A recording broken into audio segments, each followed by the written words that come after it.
નમસ્કાર મિત્રો, welcome to જ્ઞાન વૃક્ષ. આપણા 90 ડેઝ સ્પોકન ઇંગ્લિશ કોર્સના ડે 8માં આપ સૌનું ખૂબ ખૂબ સ્વાગત છે. અત્યાર સુધીની સફર અદ્ભુત રહી છે અને આજે આપણે ઇંગ્લિશ ગ્રામરના એક એવા ટોપિક વિશે વાત કરવાના છીએ જે આપણા રોજબરોજના કમ્યુનિકેશનમાં ગેમ ચેન્જર સાબિત થવાનો છે. પણ સૌથી પહેલાં એક સવાલ, how do we talk about yesterday? એટલે કે વીતી ગયેલા સમયની વાતો અંગ્રેજીમાં કેવી રીતે કરવી? વર્તમાનની વાતો તો આપણે શીખી ગયા, પણ ગઈકાલની વાત આવે એટલે થોડું કન્ફ્યુઝન થાય, રાઈટ? બસ આજે આપણે આ જ કન્ફ્યુઝન હંમેશા માટે દૂર કરવાનું છે આપણી favourite English Gujarati English sandwich ટેકનિકની મદદથી.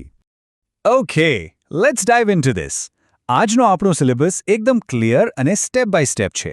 પહેલા ડે 8નું વેલકમ, પછી what are was and were, the golden rule, building sentences, કેટલીક સ્પોકન ઇંગ્લિશ ટિપ્સ અને છેલ્લે આજનું હોમવર્ક.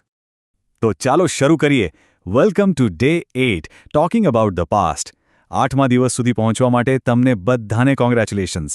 આજે આપણે એકદમ ક્લિયરલી ભૂતકાળની વાતો કરતા શીખીશું. હવે સીધા જઈએ આપણા મેઇન ટોપિક પર, વોટ આર વોઝ એન્ડ વર. ચાલો સમજીએ કે આ પાયાના બે શબ્દો છે શું. જુઓ, જ્યારે પણ આપણે ભૂતકાળની કોઈ સ્થિતિ જેમ કે બીમાર હોવું, વ્યસ્ત હોવું, કોઈ જગ્યાએ હોવું કે કોઈની ઉંમર વિશે વાત કરવી હોય ત્યારે આપણે વોઝ અને વેરનો ઉપયોગ કરીએ છીએ. વોઝ એટલે હતો, હતી કે હતું, જે સિંગ્યુલર એટલે કે એકવચન માટે વપરાય છે, અને વેર એટલે હતા કે હતી, જે પ્લુરલ એટલે કે બહુવચન માટે વપરાય છે. અહીંયા એક બહુ જ મોટો પ્રોનન્સિએશન રૂલ યાદ રાખજો. વેરનો ઉચ્ચાર હંમેશા વર થાય છે, વેર બિલકુલ નહીં. વેર તો વેરનો ઉચ્ચાર છે. સો રિમેમ્બર, ઇટ્સ વર. ઓલરાઇટ, હવે આવે છે આખા લેસનનો સૌથી important part, the golden rule. આ નિયમ આપણે લિટરલી મગજમાં ફિટ કરી દેવાનો છે. અહીં ધ્યાનથી જુઓ, આ એકદમ સિમ્પલ ગોલ્ડન રૂલ છે. ડાબી બાજુ સિંગ્યુલર છે, આઈ, હી, શી, ઇટ, અને કોઈ એક વ્યક્તિનું નામ હોય જેમ કે રાહુલ, તો એ બધા સાથે હંમેશા વોઝ આવશે. અને જમણી બાજુ પ્લુરલ છે, વી, દે, અને કોઈ બહુવચન નામ જેમ કે બોયઝ, એની સાથે હંમેશા વર આવશે.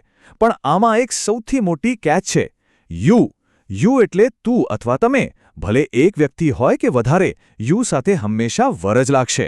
આ વાત ક્યારેય ભૂલતા નહીં. હવે આ રૂલને પ્રેક્ટિકલ વાક્યોમાં કેવી રીતે વાપરવો? Let's see. Building past tense sentences. આપણે હકાર, નકાર અને પ્રશ્નાર્થ એમ ત્રણેય પ્રકારના વાક્યો મેથ્સની ફોર્મ્યુલાની જેમ સ્ટેપ બાય સ્ટેપ બનાવીશું. સૌથી પહેલા એફર્મેટિવ એટલે કે પોઝિટિવ વાક્યોની ફોર્મ્યુલા. સ્ટેપ 1 સબ્જેક્ટ એટલે કે કર્તા. સ્ટેપ 2 વોઝ અથવા વર, અને સ્ટેપ 3 અધર વર્ડ્સ એટલે કે અન્ય શબ્દો. That's it. બસ આટલું જ કરવાનું છે. ચાલો પ્રેક્ટિકલ ઉદાહરણથી સમજીએ. આપણી ઇંગ્લિશ ગુજરાતી ઇંગ્લિશ મેથડથી પ્રેક્ટિસ કરીશું. તમારે મોટેથી મારી સાથે રિપીટ કરવાનું છે. Are you ready? I was busy yesterday. હું ગઈકાલે વ્યસ્ત હતો. I was busy yesterday. He was in Mumbai last week. તે ગયા અઠવાડિયે મુંબઈમાં હતો. He was in Mumbai last week. We were friends in school. અમે શાળામાં મિત્રો હતા. We were friends in school. They were at home. તેઓ ઘરે હતા. દે વર એટ હોમ. ખૂબ સરસ. તમારું પ્રોનાઉન્સિએશન ધીમે ધીમે બહુ જ ઇમ્પ્રૂવ થઈ રહ્યું છે. હવે જોઈએ નેગેટિવ વાક્યો. ફોર્મ્યુલા સેમ છે, બસ એક નાનકડો મેજિક વર્ડ ઉમેરવાનો છે, not. Step 1 subject. Step 2 was કે વર પ્લસ નોટ, અને step 3 other words. Again let's practice this loudly. I was not tired. હું થાકેલો નહોતો. I was not tired. She was not happy. તે ખુશ નહોતી. She was not happy. You are not there. તમે ત્યાં નહોતા. You are not there. Superb. આ રીતે નેગેટિવ સેન્ટેન્સ એકદમ ઇઝીલી બની જાય છે.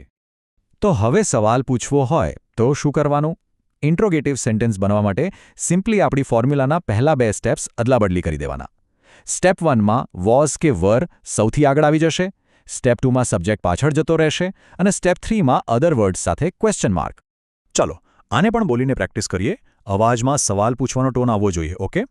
Was he busy yesterday? શું તે ગઈકાલે વ્યસ્ત હતો? Was he busy yesterday? Were you at home? શું તમે ઘરે હતા? Were you at home? Were they angry? શું તેઓ ગુસ્સે હતા?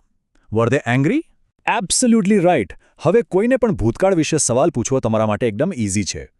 હવે આપણે આપણા લેસનના બહુ જ ઇન્ટરેસ્ટિંગ પાર્ટ પર છીએ. Spoken English tips, sounding natural. અંગ્રેજી બોલતી વખતે ટેક્સ્ટબુક જેવું ન લાગે અને એકદમ નેચરલ ફ્લો આવે એ માટે આ ટિપ્સ બહુ જ કામની છે. જુઓ, નોર્મલી આપણે લખતી વખતે વોઝ નોટ કે વર નોટ લખીએ છીએ, પણ જ્યારે બોલવાની વાત આવે ત્યારે હંમેશા શોર્ટ ફોર્મ્સ એટલે કે કોન્ટ્રેક્શન્સ વપરાય છે. વોઝ નોટનું થઈ જશે વોઝન્ટ અને વર નોટનું થઈ જશે વરન્ટ. અત્યારથી જ આ બોલવાની આદત પાડી દો. He was not at home બોલવા કરતાં હી વોઝન્ટ એટ હોમ બોલશો તો તમારો ઇંગ્લિશ એકદમ નેચરલ અને ફ્લુએન્ટ લાગશે. હવે આ ટાઈમલાઈન વર્ડ્સ પર નજર કરો. તમારી વાતમાં વધારે ડિટેલ એડ કરવા માટે વાક્યના અંતે આ શબ્દો લગાવી શકાય. લાસ્ટ યર એટલે ગયા વર્ષે, લાસ્ટ મંથ એટલે ગયા મહિને, લાસ્ટ વીક એટલે ગયા અઠવાડિયે, યેસ્ટરડે એટલે ગઈકાલે અને લાસ્ટ નાઇટ એટલે ગઈકાલે રાત્રે. આ શબ્દો યુઝ કરવાથી સાંભળનારને ક્લિયર આઈડિયા આવી જશે કે તમે ક્યારની વાત કરી રહ્યા છો. ઓકે, તો હવે સમય છે આજના લર્નિંગને પરમનન્ટ કરવાનો. Today's homework and practice. કોઈપણ નવી સ્કિલ શીખ્યા પછી એક્શન લેવી જ પડે, રાઈટ? આ હોમવર્ક તમારે તમારી નોટબુકમાં કમ્પલસરી કરવાનું છે. સૌથી પહેલાં ખાલી જગ્યા પૂરો. આઈ ડેશ હેપી યસ્ટરડે. અને બીજું વાક્ય છે Rahul and Amit dash best friends. અહીંયા ખાસ ધ્યાન રાખજો, રાહુલ અને અમિત એમ 2 નામ છે, એટલે પ્લુરલ ગણાશે. પછી આ વાક્યોનું ઇંગ્લિશમાં ટ્રાન્સલેશન કરો. હું ગઈકાલે ઘરે હતો, અમે તૈયાર નહોતા, અને છેલ્લે ક્વેશ્ચન છે, શું તું ગઈકાલે બીમાર હતો? અને જતાં જતાં તમારા માટે એક નાનકડી અને મજેદાર સ્પીકિંગ ચેલેન્જ. તમારા બાળપણ વિશે વોઝ કે વરનો ઉપયોગ કરીને એક વાક્ય બનાવો. ફોર એક્ઝામ્પલ, હું કહીશ કે in childhood I was very naughty. તો તમારું વાક્ય શું છે મને અત્યારે જ કોમેન્ટ્સમાં લખીને જણાવો. તો મિત્રો, આજે આપણે વોઝ અને વરથી ભૂતકાળની વાતો કરતા શીખ્યા. આઈ હોપ કે તમને આ એક્સપ્લેનર ખૂબ હેલ્પફુલ લાગ્યું હશે.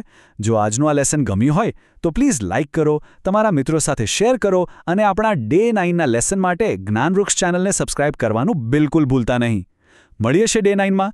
Keep practising and keep learning.